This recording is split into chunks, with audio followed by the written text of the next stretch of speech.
नमस्कार, स्वागत है आप सभी का। मैं हूं आपके साथ ऋषु त्यागी। मध्य प्रदेश के उज्जैन में 12 साल की बच्ची से दरिंदगी के मामले में 5 संदिग्धों को अब तक गिरफ्तार कर लिया गया है। जिस ऑटो ड्राइवर को गिरफ्तार किया गया है उसकी उम्र 38 साल है। साथ ही 4 अन्य लोगों को भी हिरासत में लेकर पूछताछ की जा रही है। उज्जैन में इंसानियत को शर्मसार करने वाली घटना हुई है। यहां करीब 12 वर्षीय अर्ध विक्षिप्त बच्ची के साथ अज्ञात बदमाश दुष्कर्म कर फरार हो गए। हद तो ये है कि एक सीसीटीवी फुटेज सामने आया जिसमें पीड़िता लहूलुहान हालत में लोगों से मदद मांगती रही, लेकिन लोग उसे भगाते नजर आए। हालांकि मामले में महाकाल थाना पुलिस ने केस दर्ज कर पीड़िता को इंदौर के अस्पताल में भर्ती करवाया और दुष्कर्मियों की खोज शुरू कर दी। वहीं मामले को लेकर कांग्रेस शिवराज सरकार पर हमलावर हो गई। राहुल गांधी, कांग्रेस राष्ट्रीय अध्यक्ष खड़गे के बाद अब प्रियंका गांधी ने भी मध्य प्रदेश सरकार पर जबरदस्त हमला बोला है। प्रियंका ने सोशल मीडिया पर पोस्ट में लिखा कि बीजेपी के 20 साल के कुशासन तंत्र में बच्चियां, महिलाएं, आदिवासी, दलित कोई सुरक्षित नहीं है। लाडली बहना के नाम पर चुनावी घोषणाएं करने का क्या फायदा है अगर बच्चियों को सुरक्षा और मदद तक नहीं मिल सकती। वहीं अब इस पूरे मामले में एसआईटी का गठन कर दिया गया है। तो क्या खत्म होती जा रही है मानवता? क्योंकि मध्य प्रदेश का ये कोई पहला मामला नहीं है। इससे पहले भी 11 साल की बच्ची के साथ बलात्कार किया गया और इसी साल की शुरुआत में एक 5 साल की बच्ची के साथ बलात्कार किया गया। उज्जैन में रेप के बाद खून से लथपथ और बिना कपड़ों घंटों ये बच्ची भटकती रही, लेकिन लोग तमाशा देखते रहे। मध्य प्रदेश के उज्जैन में एक बच्ची के साथ हैवानियत की सारी हदें पार करने का झकझोर देने वाला मामला सामने आया है। खून से लथपथ रेप की शिकार बच्ची बिना कपड़ों के उज्जैन की गलियों में घंटों भटकती रही। मध्य प्रदेश के उज्जैन में 12 साल की बच्ची के साथ हैवानियत की सारी हदें पार कर दी गई। खून से लथपथ रेप की शिकार बच्ची बिना कपड़ों के उज्जैन की गलियों में घंटों इस दौरान भटकती रही, लोगों से मदद मांगती रही, लेकिन कोई सामने नहीं आया। सीसीटीवी वीडियो में सामने आया कि जिसमें वो किसी तरह अपने तन को ढकने की कोशिश करते हुए लोगों से मदद की गुहार लगाती दिखाई दे रही है। बाद में उसे महाकाल थाना क्षेत्र के बड़नगर रोड पर मुरलीपुरा की पुलिस उठाकर अस्पताल ले गई। पुलिस ने अब पूरी घटना की जांच के लिए एसआईटी का गठन किया है। बच्ची को जब अस्पताल ले जाया गया तो उसके साथ दुष्कर्म की घटना की पुष्टि हुई है। बच्ची के प्राइवेट पार्ट्स में गंभीर चोट के निशान हैं।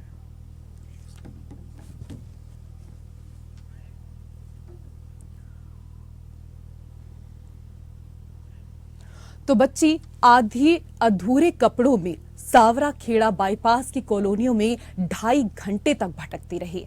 इसके सीसीटीवी फुटेज पुलिस ने खोजे हैं। वहीं पूरे 8 किलोमीटर वो चलती रही। उसके प्राइवेट पार्ट्स में कई गंभीर चोट आई हैं। उसने पुलिस को बताया कि उसकी मां के साथ भी गलत काम हुआ, लेकिन उसकी मां कहां है और वो उज्जैन तक कैसे आई, इसके बारे में अभी कुछ भी पता नहीं चल पा रहा है। बच्ची का खून ज्यादा बह जाने की वजह से उसको अस्पताल में भर्ती कराया गया, लेकिन फिलहाल बच्ची की हालत खतरे से बाहर है। डॉक्टरों ने रेप की पुष्टि की है। इसी को लेकर हम बात करेंगे। कई खास मेहमान पैनल में हमारे साथ जुड़ चुके हैं। सबसे पहले उनका परिचय आपके साथ करा देते हैं। हमारे साथ मनोचिकित्सक मीना व्यास पटेल जी हैं। बहुत स्वागत मीना व्यास जी आपका। हमारे साथ पूर्व आईपीएस ऑफिसर जीएस अवाना जी हैं। सर आपका भी स्वागत। और हमारे साथ सामाजिक कार्यकर्ता डॉक्टर कीर्ति अग्रवाल जी भी जुड़ चुकी हैं। आपका भी बहुत स्वागत। डॉक्टर कीर्ति, कहां जा रहे हैं हम?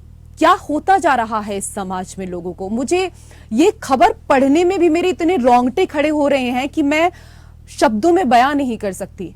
उस बच्ची के साथ कितना घिनौना कृत्य किया गया, वो भी उस राज्य में जहां की सीएम महिलाओं को अपनी बहना कहकर पुकारते हैं, बच्चियों को अपनी भांजी कहकर पुकारते रहते हैं। वहां एक 12 साल की बच्ची जिसके साथ बलात्कार किया गया, तन ढकने के लिए लोगों से कपड़े मांगती रही। किसी ने कपड़े तक उसको उपलब्ध नहीं कराए। देखिए, ये जो मामला है म्यूट कर देती हूँ इसमें। ये जो मामला है, अगर हम इसको बोले कि जिंदगी की एक हदें जो होती है वो कुछ होती है, इसके लिए कोई और नया बात है ही नहीं। ये पिछली हो चुका है। हमें ये कहना है कि ये जो हद है और ये जो जितनी गंदगी हो रही है, ये कब रुकेगी? लेवल पे जाके रुकेगी। हाँ, 4-5 दिन में एक ही खबर आती है, बहुत सारी खबरें तो शायद आ भी नहीं पाती हैं।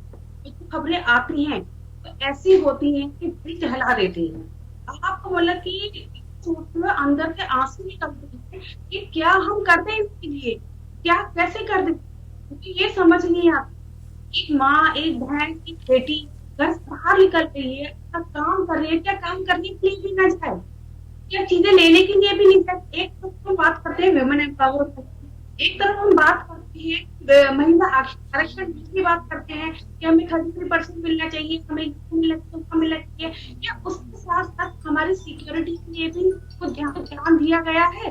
जो माँ की बेटियां गलियों से छोटी छोटी जगहों से निकल के आएंगी, उसको इस तरह से सिक्योरिटी मिलनी चाहिए। पता है जाता है कि पुलिस आपके साथ है, आपका कैप्टन है, सभी चीजें आपके साथ है, लेकिन फिर भी ये दरिंदगी बढ़ती ही जा रही है। तो इसका जिम्मेदार कौन है? इसका जिम्मेदार कौन है? एक बच्ची, छोटी एक नाबालिग बच्ची है जो कि सिर्फ अब जा रही है। 33 साल का जो भी है वो एक बाप के समान है। तो एक बाप के समान इंसान इतनी गंदगी करेगा, इतनी गंदगी करेगा, तो आप बताइए इसका मतलब कि ये एक बाप के साथ, भाइयों के साथ तो कहीं भी सेफ नहीं है, तो कहीं भी सेफ नहीं बिल्कुल सही कह रही हैं आप। है। बच्चियां कहाँ सुरक्षित हैं, वो जगह बता दीजिए जहां बच्चियां अपने आप को महफूज, सुरक्षित महसूस कर सकें, क्योंकि लगातार इस तरह के मामले सामने आ रहे हैं और ये मध्य प्रदेश में कोई पहला मामला नहीं है। इससे पहले भी जैसे मैंने बताया कि 5 साल की बच्ची के साथ बलात्कार हुआ, उससे पहले 11 साल की बच्ची के साथ बलात्कार हुआ। आखिर हम किस तरफ जा रहे हैं? जीएस अवाना जी, सर, सख्त कानून, पुलिस की मुस्तैदी, सीसीटीवी की संख्या भी लगातार दिन पर दिन बढ़ती जा रही है, सर फिर भी ऐसी घटनाएं हो रही हैं, आपको इसका क्या कारण समझ आता है? देखिए, ये बहुत ही अफसोसजनक घटना है और मैं इसमें थोड़ा सा विस्तार से बात करूंगा। एक तो जहां तक कानून की बात है, पॉक्सो इसमें लगेगा क्योंकि ये बच्ची के साथ है और ये स्पेसिफिक प्रोविजन है, और इसका जो सेक्शन 4 है उसमें उम्र कैद का जो है प्रोविजन है। ये केस एकदम फिट है उम्र कैद के लिए। अब क्राइम में सारे ही लोगों का, कई जो संस्थाएं हैं और उनका मिलजुल के ही काम करना होता है। सबसे अफसोसजनक ये बात है कि ये बच्ची 2.5 घंटे तक बहुत बुरी अवस्था में, जिसका वर्णन भी नहीं किया जा सकता शब्दों से, घूमती रही और पूरे उस महाकाल की नगरी में किसी ने भी इसकी मदद नहीं की 2.5 घंटे तक। 2.5 घंटे बाद एक पुजारी जब ये बेहोश होके गिर गई तो उस पुजारी ने देखा, उसने कपड़े इसके ऊपर डाले, अपना जो है ये करके, और इंटीमेट किया पुलिस को जी।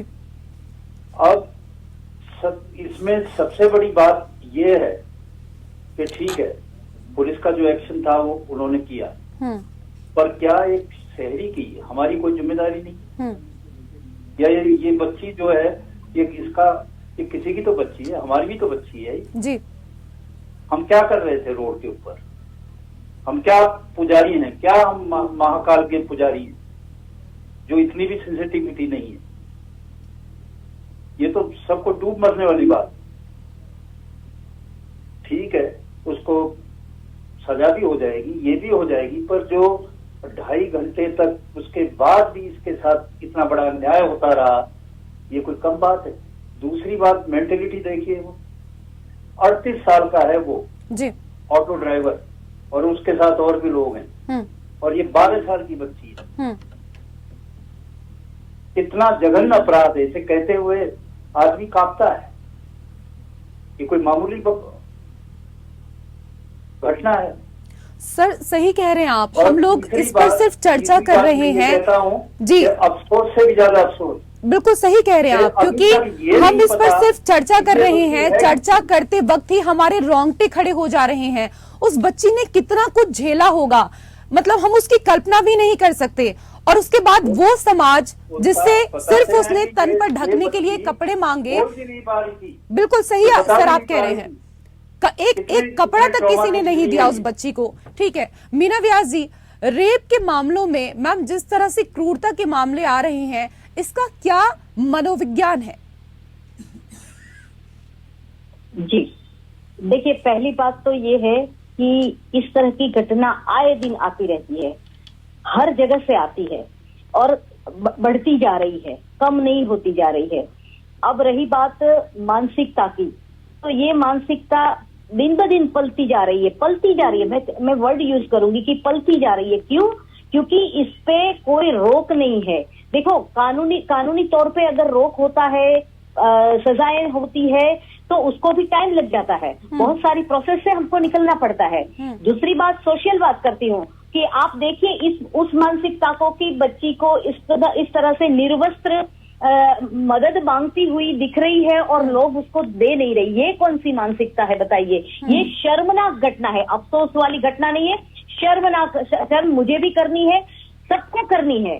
जो है हम ही जिम्मेदार है, क्योंकि ऐसे लोगों को हम कहीं ना कहीं हमारे आमने सामने कहीं भी हमको पता भी चलता है तो हम चुप हो जाते हैं। हम उस इंसान को, या चाहे वो हमारे घर का हो, चाहे हमारे सोसाइटी का हो, चाहे हमारे पड़ोस का हो, हम उसके ऊपर पर्दा डाल देते हैं। छोटी छोटी बातों को लेके पर्दा जब डल जाता है, तभी जाके आगे जब बढ़ती है, बातें बढ़ जाती है, तब इसी रूप से हमारे सामने आती है। इस तरह की घटनाएं घटती है। ट्रेन में सेफ नहीं है बच्ची, स्कूल बस में नहीं है, स्कूल में नहीं है, कहीं भी सेफ नहीं है। बहुत सारी ये तो फुटेज आती है तो हम चर्चा करते हैं, कई घटनाएं ऐसी होगी जिसकी फुटेज नहीं आती है और उसकी चर्चा नहीं, तो हमें चिंता, हमारे समाज को चिंता करनी चाहिए। ये शर्म होने वाली बात है। आज ये हमारी बेटी हो सकती है, हम खुद हो सकते हैं, हम कहीं भी ट्रैवल कर रहे होंगे, हमारे साथ भी हो सकता है, और अगर उसकी फुटेज नहीं मिली तो ये चीजें कहीं किसी को पता भी नहीं चलेगा। बिल्कुल सही आप कह रही हैं कि इस घटना की भी अगर सीसीटीवी फुटेज नहीं देखी होती तो कितना बड़ा कृत्य है, कितना बड़ा घिनौना अपराध महाकाल की नगरी में उस बच्ची के साथ किया गया है, ये शायद पता भी नहीं चल पाता। जी बिल्कुल, मैं यही कह रही हूँ कि काफी घटनाएं ऐसी घटती है, घर में भी घटती है, सोसाइटी में भी घटती है, और ऐसे लोगों के द्वारा अंजाम दिया जाता है जिसका जो रिश्तों के नाम पे भी शर्मसार हो जाते हैं कि इतनी शर्मनाक घटनाएं घटती है कि वो बाहर भी नहीं आती है। तो ये इसकी जिम्मेदारी हमें लेनी पड़ेगी। हमारे घर में कोई ऐसा इंसान है, हमारी सोसाइटी में कोई इंसान है, अगर उसकी ऐसी कोई हरकत है, देखिए अगर हम अलर्ट रहते हैं तो हमें समझ में आ जाएगा कि ये इंसान की एक्टिविटीज कुछ शंकास्पद है, तो हमें उस इंसान को सवाल करना चाहिए, 4 लोगों को इकट्ठा होके उसको रोकना चाहिए, बात करनी चाहिए, उसको ओपन करना पड़ेगा। हर बात तो हम पुलिस स्टेशन नहीं ले जा सकते। हर वाकया घटने से पहले अगर हम अलर्ट हो जाते हैं तो जरूर हम ऐसी चीजों को रोक पाएंगे, ऐसी मानसिकता को रोक पाएंगे। वरना इन लोगों को कोई डर नहीं है, बिल्कुल डर नहीं है कि हमारे साथ उल्टा हम उसको डरना चाहिए। बिल्कुल सही आप कह रही हैं, अगर डर होता तो शायद इस तरह की इतनी घिनौनी घटना को अंजाम नहीं दिया जाता। तो महाकाल की नगरी में महा अपराध हुआ है और ये एक ऐसा महापाप है जिसकी कोई माफी नहीं होनी चाहिए। इसी को लेकर लगातार हम चर्चा कर रहे हैं। कई खास मेहमान पैनल में हमारे साथ जुड़े हुए हैं। डॉक्टर कीर्ति अग्रवाल, जिस आयु के बच्चे के साथ ये हुआ, यहाँ तो समाज उसके कपड़ों को भी दोषी नहीं बता सकता, समाज भी ऐसे मामलों में फेल रहा है।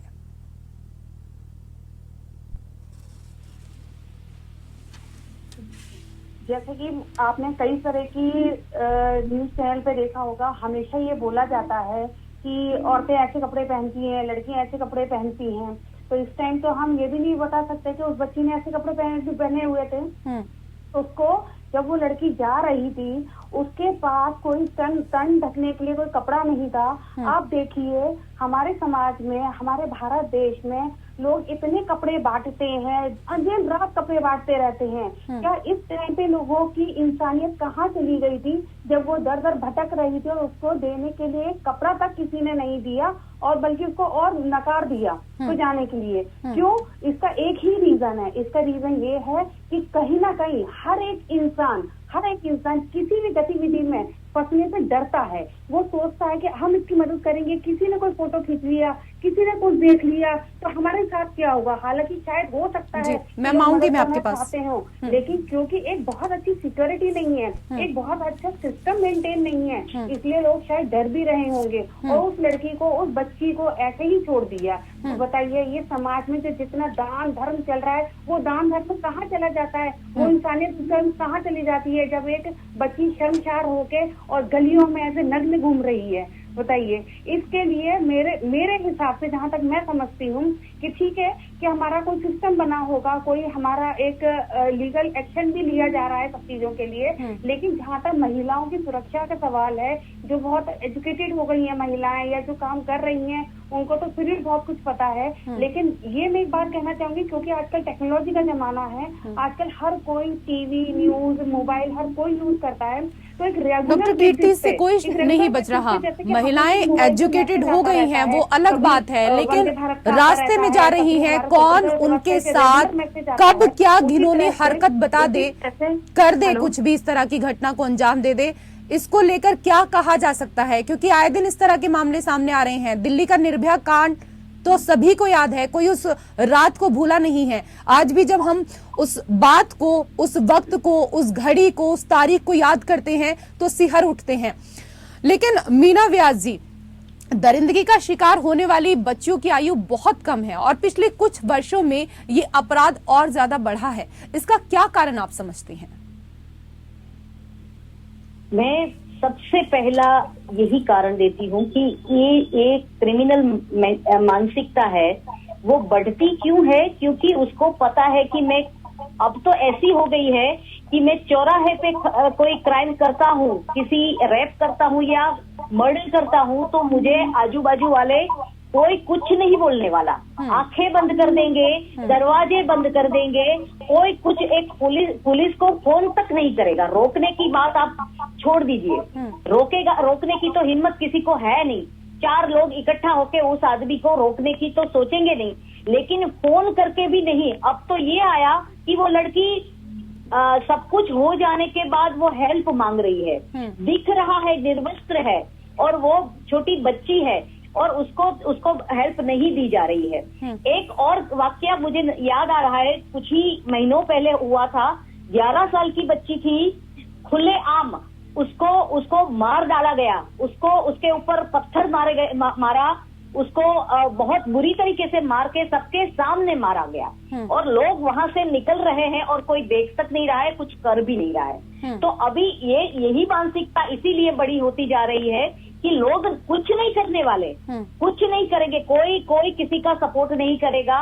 महिलाएं, मुझे बहुत दुख के साथ कहना पड़ रहा है कि हम लोग बहुत आगे बढ़ रहे हैं पढ़ाई लिखाई में, अपना लाइफस्टाइल आगे लाने के लिए बहुत कुछ कर रहे हैं, लेकिन जहां हमारी आता है, हमारी माता बहनों का सवाल आता है, जिसके ऊपर इस तरह की घटनाएं दिन ब दिन घटती जा रही है, वहां पे हम एकजुट होके आवाज नहीं उठाते, एकजुट होके बिल्कुल हर चीज के लिए हम सोचते हैं कि पुलिस आएगी, इंतजार करते रहते हैं और कई बार तो पुलिस को फोन तक करने की जहमत तक नहीं उठाते। जी सवाना जी, सर पहले हमें दरिंदगी की घटनाओं की जो सूचना थी वो इतनी तेजी से नहीं मिलती थी, जागरूकता की भी कमी मानते थे, लेकिन अब एक क्लिक पर हमें सूचनाएं मिल जाती हैं। समाज भी हर मुद्दे पर काफी सक्रिय नजर आता है, लेकिन ऐसी घटनाओं के खिलाफ सामाजिक स्तर पर कोई आंदोलन नहीं होता है। कम से कम एक फोन अगर पुलिस को कर दें, अगर इस तरह की घटनाएं देख रहे हैं तो पुलिस मौके पर पहुंच जाए, लेकिन लोग उससे भी बचते हुए नजर आते हैं। देखिए, मैं इसमें आपको बिल्कुल इसकी रूट कॉज बताता हूँ कि जो हमारा कानून है उसमें आपने एक्ट बना दिया। सजा किस बात से होगी कि जब कोर्ट के सामने एविडेंस होगा, उसका भी एक्ट है, इंडियन एविडेंस एक्ट। कितना पुराना है? 170 साल पुराना। जी। जब ना तुम्हारा कोई सीसीटीवी था, ना कोई मोबाइल था, ना कोई एविडेंस था, और इसमें सिवाय आदमी के एविडेंस के, चाहे आपका वीडियो हो, ऑडियो हो, कुछ भी हो, उन सबको मान्यता नहीं है। और आदमी कोई एविडेंस देगा नहीं, डरता है, तो सजा कैसे होगी? सबसे बड़ी दिक्कत अब पिछले दिनों ये जो 170 साल पुराने कानून हैं उनको चेंज करने की बात है, जिसका भी विरोध शुरू हो गया। आज ये इस बच्ची का सीसीटीवी है, फुटेज है, और दूसरे हैं, डीएनए भी टेस्ट होगा, वो भी सेकेंडरी एविडेंस है, सारी चीजें सेकेंडरी एविडेंस हैं। इसके बाद सजा नहीं होगी, क्योंकि इसका कोई प्रत्यक्ष का कोई गवाह नहीं है, और कन्विक्शन रेट हमारा गिर के पहुंच जाता है 10%, 12%। जब सजा नहीं होगी किसी को तो डर काहेगा? जी। सबसे जरूरी है कि इस आज 170 साल में सारी चीजें बदल गई है। आज हमारे पास साइंटिफिक एविडेंस है, उसके बेस के ऊपर डिसीजन होने चाहिए और सजा होगी। जब आज आदमी के उस पे खड़े रहोगे तो कहाँ सजा होगी? आज ये कानून उठा के भेज दिए हैं, इतने सालों बाद 170 साल पुराना कानून को बदलने के लिए अब भी सेलेक्ट कमेटी के पास गया है पार्लियामेंट में। क्या है कि इसको तो जल्दी से जल्दी करो, जितना जल्दी करोगे उतना जल्दी इसको। अब इसमें इतना मेरे हिसाब से परफेक्ट एविडेंस है। जब डीएनए मिल जाएगा, जो ब्लड पड़ा हुआ है उसके पीछे जो 3 व्हीलर के, और सीसीटीवी फुटेज में ये आ रहा है कि वो उस बच्ची के साथ है, वो ऑटो ड्राइवर, और पूरी सीक्वेंस मिल रही है, तो चाहे एक आदमी गवाही ना दे, ये काफी है कि इसको जो है पूरी जन्म कैद हो। लेकिन सर, ऑटो ड्राइवर तो अब यहाँ पर नई कहानी बता रहा है, एविडेंस दिखाता है। जी सर, जो हमारे पास तक खबर आई है सर, उसमें ऑटो ड्राइवर नई कहानी बता रहा है। वो कह रहा है कि मैंने तो बच्ची की मदद की थी और मैंने उसको कपड़े भी दिए। सर, आपका अनुभव क्या कहता है? क्या कुछ मामला रहा होगा? आखिरी सवाल। देखिए, अभी बच्ची इस स्थिति में नहीं है कि वो बता सके। जैसे ही वो फिट कोर स्टेटमेंट होगी वो कहानी बताएगी। और कोई भी हो इसमें, अगर मदद की है तो कोई बात नहीं। अगर वो कहता कि मैंने मदद की है, तो वो लड़की 2.5 घंटे तक रोड पे क्यों घूम रही थी? मदद का मतलब तो ये होता है कि आपको वो लड़की मिली, सीधा हॉस्पिटल पहुंचाओ, बिल्कुल सही बात बताओ, आपने क्यों छोड़ा उसको? ये कहां की स्टोरी है? Who is going to believe it? कोई इसका विश्वास नहीं करेगा।